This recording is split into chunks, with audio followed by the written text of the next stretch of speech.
Shilingi milioni 41. Hii haikuwa pesa ya serikali wala ruzuku ya chama. Hili lilikuwa jasho la Watanzania, sadaka iliyotolewa kwa uchungu kumsaidia Tundu Lissu akikabiliwa na kesi nzito ya uhaini. Lakini leo tunapozihesabu fedha hizo, hesabu zinagoma. Zaidi ya shilingi milioni 19, karibia nusu ya michango yote imeyeyuka, imepigwa na wajanja waliogawana jasho la wananchi. Je, fedha hizo zimekwenda wapi au zimechukuliwa na nani? Mwaka 2025 ulikuwa mwaka wa kampeni kubwa, funga mwaka na Tundu Lissu, au kama walivyomwita baba wa Gen Z. Vipeperushi vilisambaa kila kona ya mitandao ya kijamii, namba za simu na akaunti za benki zikawekwa wazi. Makada wa Chadema kuanzia hapa nchini hadi wale walioko Nairobi waliratibu zoezi hili kwa nguvu kubwa. Lakini wakati wa Tanzania wakijitoa kwa moyo, kumbe nyuma ya pazia kulikuwa na mikono ya watu ama mkono wa mtu. Pesa zimeingia lakini hazikufika zote. Je, hawa wajanja ni akina nani? Ni makada wa ndani au wale wa Nairobi? Na je, Tundu Lissu anajua kuwa amepigwa na watu wake wa karibu? Karibu Harakati TV, tutege sikio na kufichua ukweli huu mchungu. Chanzo cha habari cha kuaminika kutoka ndani ya Chadema kinaeleza fedha hizo hazikuchangwa na taasisi hiyo, bali kinadaiwa kumeibuka mtindo wa kuchangisha fedha kwa ajili ya jambo fulani pasipo viongozi wa Chadema kuelezwa zaidi ya kuona mtandaoni tu. Inadaiwa makada watatu wa Chadema, majina yamehifadhiwa, waliifuata familia ya Lissu na kubahatika kuonana na Alute Mgwai, kaka yake Lissu, kumweleza kusudi hilo. Baada ya kuonana naye, walimweleza kuwa wanataka kufanya harambee ya kumchangia Lissu ya kufunga mwaka kwa madai gerezani aliko mahitaji hayamtoshelezi.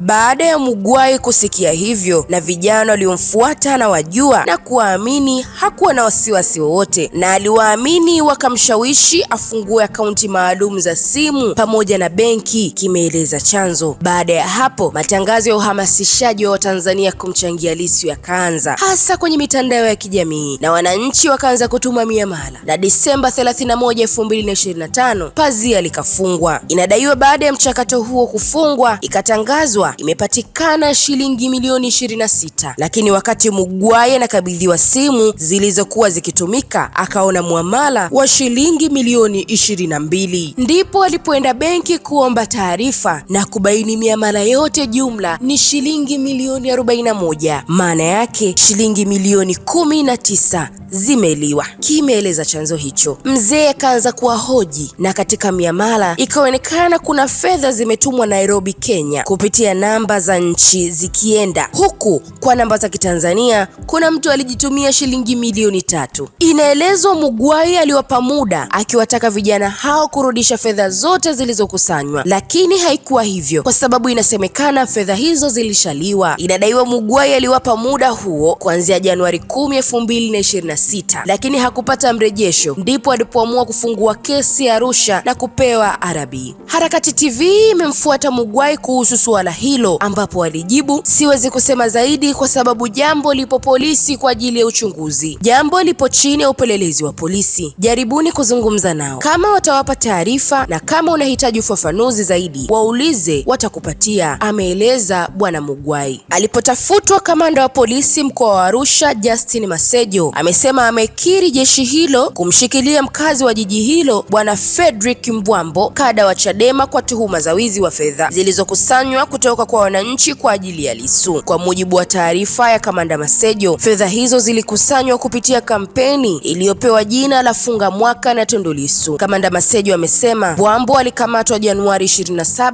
2025 baada ya kupokea malalamiko kutoka kwa Mgwai aliyebaini wizi wa fedha hizo zilizokuwa zimechanganywa. Ufuatiliaji wa awali umeonyeshwa kuwa ukusanyaji huo wa fedha ulikuwa ukifanywa kupitia namba mbili za simu. Kampuni mbili tofauti ya simu inayodaiwa zilihamisha kwenye namba mbili za simu, moja ikiwa ni kampuni ya Tanzania na ya pili ilikuwa ni kampuni ya simu ya nchi jirani. Kutokana na malalamiko hayo, jalada lilifunguliwa kwa mujibu wa taratibu na uchunguzi ulianza sambamba na ukamataji huo. Jitihada za kuwatafuta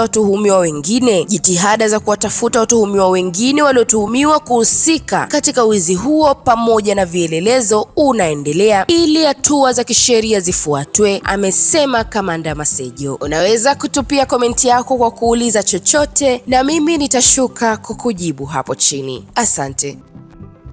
ikaonekana kuna fedha zimetumwa Nairobi, Kenya kupitia namba za nchi zikienda huku kwa namba za Kitanzania. Kuna mtu alijitumia shilingi milioni 3. Inaelezwa Mughwai aliwapa muda akiwataka vijana hao kurudisha fedha zote zilizokusanywa, lakini haikuwa hivyo kwa sababu inasemekana fedha hizo zilishaliwa. Inadaiwa Mughwai aliwapa muda huo kuanzia Januari 10, 2026, lakini hakupata mrejesho, ndipo alipoamua kufungua kesi Arusha na kupewa RB.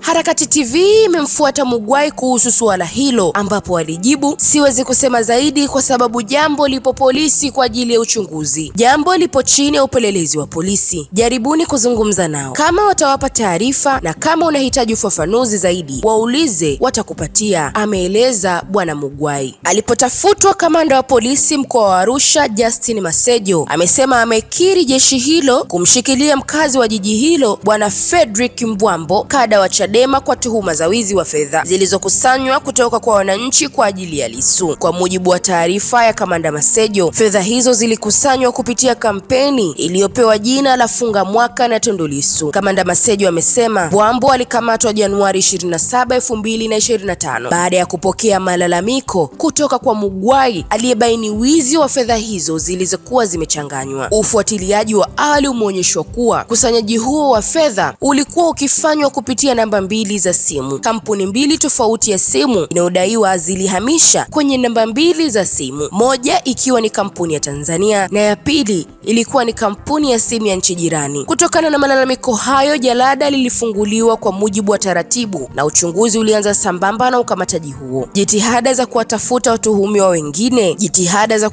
watuhumiwa wengine waliotuhumiwa kuhusika katika wizi huo pamoja na vielelezo unaendelea ili hatua za kisheria zifuatwe, amesema kamanda Masejo. Unaweza kutupia komenti yako kwa kuuliza chochote na mimi nitashuka kukujibu hapo chini. Asante. Je, bado hujapata kiwanja? Njoo Kigamboni sasa. Viwanja vinapatikana Mwasonga, Boza, Chungumbweni hadi Magodani. Unamiliki kiwanja chako mwenyewe. Hebu fikiria sasa, kwa shilingi Laki6 unamiliki kiwanja chako mwenyewe. Unaweza kumiliki kiwanja kikubwa hata kama hauna pesa na ukalipa kidogo kidogo bila presha yoyote. Pia viwanja vinapatikana Kilwa Beach Plot, Kilwa Masoko, katika mji wa kihistoria pembezoni kabisa mwa bahari. Viwanja ni vikubwa, sehemu ni nzuri, fursa safi kabisa. Ofa hii haijawahi kutokea. Kwa maelezo zaidi piga simu